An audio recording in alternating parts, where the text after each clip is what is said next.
I think he wanted the stuff back on, certainly stuff back on Earth to be rooted in reality. And him, Pete Travers, the visual effects supervisor, spent a lot of time on the logic of what was transpiring on the film. I mean, there were a lot of physics involved, and they really, really did their homework, and it helped me a lot to, guide the lighting that was inspired by it, and some of the physicality of the gravity and storms and snow and meteors and stuff like that, which were all very much lighting elements and cinematic moments.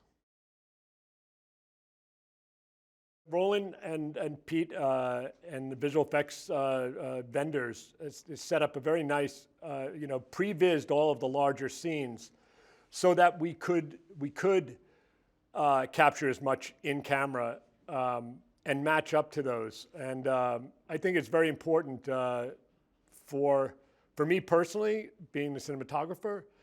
The more that we can capture in camera, the more believable and also keeps the audience rooted in the story.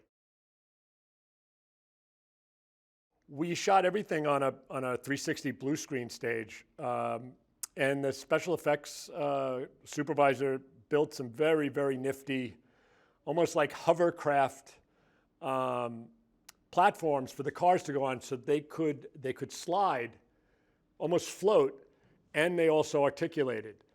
But in conjunction with that, we utilized two techno cranes, or telescoping cranes, with stabilized heads that had 3 axes.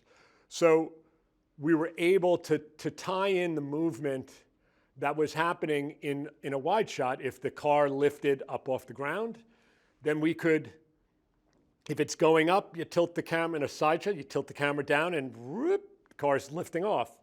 As it's coming down, whoop, turn the camera this way, and the car lands back down. So we really encaptured all of the movement of the big action of the scene, and the cars were strictly flat on a stage floor, and it was quite effective. It was a simulated shuttle and not a set. It had its own unique challenges.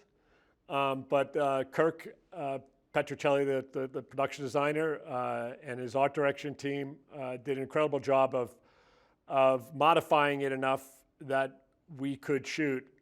We also shot on some small, newer small remote heads, the Mini Libra, and it allowed us to get into positions and work in this space that wasn't completely able to be disassembled.